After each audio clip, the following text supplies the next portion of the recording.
जय महाकाल। यात्रा की शुरुआत सुइया के क्षेत्र से। और सुइया के क्षेत्र में जिस जगह पे हम अभी चल रहे हैं तो सामने में आपको झाझा का कैंप देखने के लिए मिल रहा है। देखिए सावन समाप्ति होने वाले हैं और शिविर भी जाने लगी है। जैसे ये झाझा कैंप जो लगी हुई थी ये भी शिविर जाने लगी है। आप सभी शिव भक्तों को एक नए वीडियो में स्वागत करते हैं सुइया के क्षेत्र से। और आज का डिजिटल यात्रा इस जगह से शुरू करते हैं। पूरे सुइया पहाड़ का तस्वीरें दिखाते हैं और साथ ही साथ ये भी दिखाएंगे कि आप भादों में यात्रा करना चाहते हैं तो किस जगह पे ठहरें, कहाँ पे आप सबको अच्छा व्यवस्था मिल जाएगा। और अभी चलिए पूरे रास्ते में देखते हुए जाएंगे करीब 2 किलोमीटर। और ये भी देखेंगे कौन कौन सी धर्मशाला भाई चली गई है। सावन अभी समाप्त भी नहीं हुए हैं और धर्मशाला काफ़ी चली गई। चलिए देखते हैं पूरे रास्ते का तस्वीरें। सुइया के अंडरग्राउंड से धीरे धीरे हम लोग ऊंचे वाले चढ़ाई पे चढ़ेंगे। अंडरग्राउंड से धीरे धीरे आगे ये देखिए शिव लोक सेवा होटल रांची वाला है।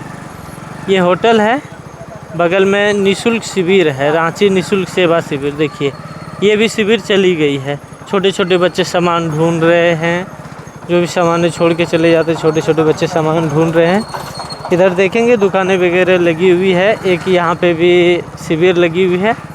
ये भी शिविर आज ही समापन हो गया है। देखेंगे ये वाली शिविर समापन हो गया।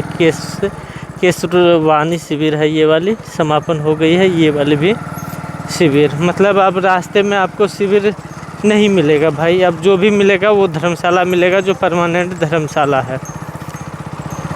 और जितने भी दुकानें दोनों साइड में अभी आप देख पा रहे होंगे, ये दुकानें सालों भर तो नहीं रहती है, लेकिन सावन भादो आश्विन 3 मंथ ज़रूर रहेगी। जितने भी दुकानें आपको दिख रहा भाई ये सभी दुकानें रहेंगे।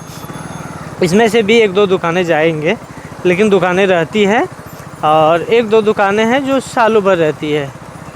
1-2 दुकानें सालों भर रहती है। और देखिए एक माता जी हैं जो दंडवत देते हुए अजगेवी धाम की ओर जा रहे हैं विपरीत। मैंने आपको कई बार दंडवत दिखाया भाई कि सभी दंडवत अजगेवी धाम से जल उठा करके बाबा बैद्यनाथ के पास जाते हैं। और देखिए जानते हैं माता जी कहाँ से आई है। पहले एक बोतल ठंडा पानी निकालते हैं माता जी से, फिर जानकारी लेते हैं। आप सभी बने रहिए। हर हर महादेव। माता जी कहाँ से हैं माता जी आप? ठंडा पानी 1 बोतल आप ले लेंगे। खड़ौदा से बगल में। तो इधर आप उल्टा चल रहे हैं? उल्टा चल रहे हैं हम बासुकीनाथ से जा रहे हैं। फिर सुल्तानगंज से जाएंगे। हाँ नहीं, बासुकीनाथ से पहले जाएंगे सुल्तानगंज, वहाँ से फिर जल उठाएंगे, फिर जाना है बासुकीनाथ। कितना दिन हो गया? पूर्णिमा में लगभग 28-29 दिन हो रहा है और जा रहे हैं। ठीक है, यात्रा ठीक ठाक हो रहा है? ठीक ठाक चल रहा है ना? ठीक है माता जी। हर हर महादेव। आपने तो दोस्तों देखा होगा कि दंडवत यात्रा, नयनबंद यात्रा, कई प्रकार की यात्रा मैंने दिखाई है। और देखेंगे ये वाली जो भवन है भाई, ये डांडी आश्रम के नाम से सालों भर खुली रहती है। सुइया में अगर आप ठहरना चाहते हैं तो यहाँ पे आप ठहर सकते हैं। आते पिछली बातों पे आपने तो कई प्रकार की यात्रा देखे होंगे और मैंने भी दिखाया है। और देखिए ये शायद हम तीसरी या चौथी बार देख रहे हैं जो दंडवत देते हुए जा रहे हैं बाबा अजगेवी मठ के पास। फिलहाल रास्ते का आनंद लेते हुए आगे की ओर हम सभी बढ़ रहे हैं। पहाड़ का तस्वीरें देखेंगे, पूरे रास्ते का तस्वीरें तो दिखा ही रहे हैं। अब लास्ट सावन का तस्वीरें देखते हैं। पहाड़ पे भी लगभग दुकानें रहती है, जितने भी प्राइवेट दुकानें हैं यहाँ, तो यहाँ से लेकर के अभी लगभग 2-3 किलोमीटर प्राइवेट दुकानें ही आपको मिलेंगे। निःशुल्क वाला ना के बराबर मिलेंगे। अब रखा में एक निःशुल्क धर्मशाला है, बोल बम सेवा समिति धर्मशाला के नाम से है, जो कि सालों भर खुली रहती है। वहाँ पे सालों भर वहाँ पे भाई व्यवस्था शिव भक्तों को मिलता है। और यहाँ पे देखेंगे जितने भी शिव भक्त आते हैं एक दूसरे पे पत्थर चढ़ाएंगे, फिर धीरे धीरे आगे की ओर बढ़ेंगे। पूरा भाई यहाँ पे अपना अपना घर बनाएंगे तभी आगे की ओर बढ़ेंगे पूरा। देखेंगे पूरा भाई एक दूसरे पे पत्थर चढ़ाए हुए यहाँ पे आपको देखने के लिए मिल जाएंगे ज़रूर। हाँ, आप लोग भी आएंगे तो ये बनाएंगे तो भाई अपना कावड़ हिसाब किताब से, कावड़ का जो जल है वो ज़मीन में ना सटना चाहिए, नहीं सटना चाहिए। देखिए किस प्रकार माता जी वगैरह बना रहे हैं। और अपना अपना भाई मानना है, कई प्रकार के शिव भक्त अलग अलग सोचते हैं, अलग अलग एक दूसरे पे पत्थर चढ़ाते हैं और धीरे धीरे यात्रा में चढ़ते हैं। कई शिव भक्तों का कहना कि हम पिछले साल 2 पत्थर एक दूसरे पे चढ़ाए थे, बाबा से मन्नत मांगे थे, बाबा मेरा 2 मंजिला घर बन जाएंगे तो फिर नेक्स्ट ईयर आपके पास हम आएंगे। और कई शिव भक्तों का कई मन्नतें हैं, कई प्रकार की मानना है। और इधर भी देखेंगे यहाँ पे भी कई शिव भक्त बैठे हैं। और ये सुइया का क्षेत्र का तस्वीरें हैं दोस्तों। सावन में तो इसमें भीड़ पूरा लगी हुई रहती है थी, और अभी भी सावन है, सावन का पूर्णिमा नहीं हुआ है तो भाई सावन ही है ना।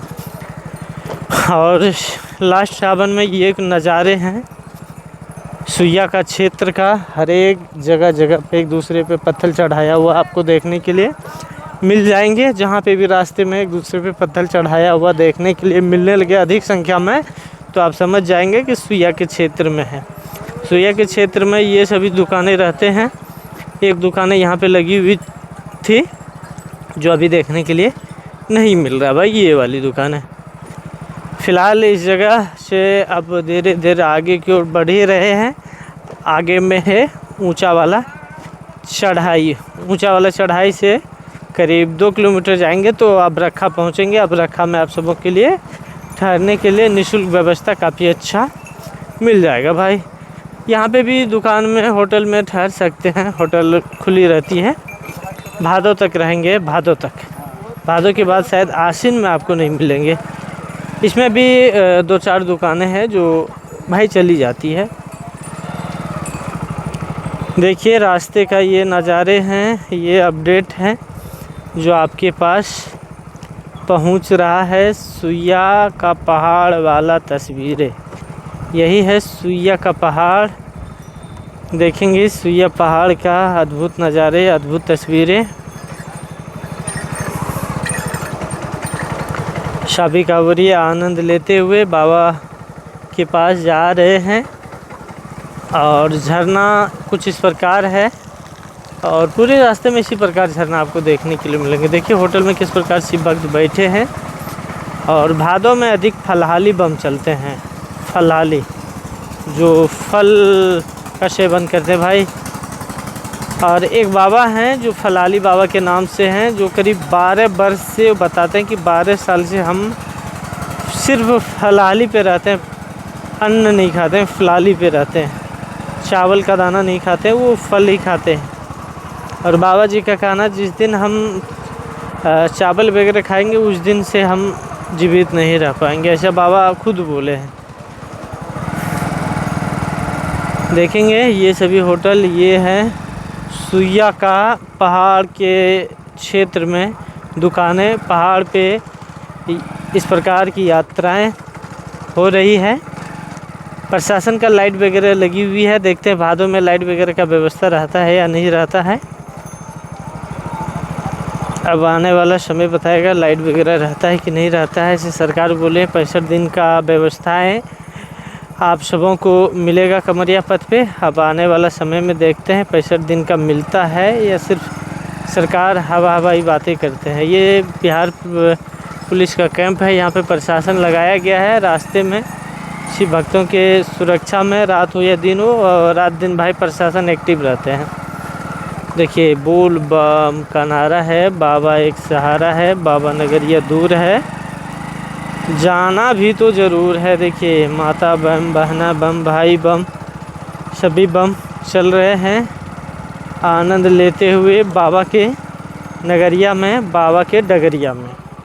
ये नज़ारे हैं सुइया पहाड़ का। और देखेंगे इधर से शिव भक्त आ रहे हैं, आगे की ओर बढ़ रहे हैं। और भाई कड़क धूप है, कड़क धूप में भी शिव भक्त नहीं रुक रहे हैं, बाबा के पास जा रहे हैं। आगे में ऊंचा वाला चढ़ाई है, ऊंचा वाला चढ़ाई का तस्वीरें दिखाएंगे। सबसे लंबी चढ़ाई है रास्ते का। और सबसे खड़ा वाला चढ़ाई की बात करें तो वो आपको भाई जलेबिया का मिलेगा। जलेबिया का सबसे खड़ा वाला चढ़ाई जलेबिया में मिलेंगे। पिछले साल आप सबों ने देखा होगा इस जगह पे दुकान वगैरह नहीं लगी हुई थी, और इस साल दुकान लगी है। और देखना होगा कि भादों में इस जगह पे दुकानें रहते हैं या नहीं रहते हैं। भादों में, सावन में तो दुकानें रहें, और भादों में देखते हैं दुकान रहते हैं तो शिव भक्तों को भाई आसानी होगा, सहूलियत मिलेंगे। रात में चलने में बहुत तरह का होता है। ये वाला सबसे लंबी चढ़ाई है। देखेंगे किस प्रकार काफ़ी पुराना ये पथ बनाया गया है, और देखिए अभी भी भाई काफ़ी अच्छी है।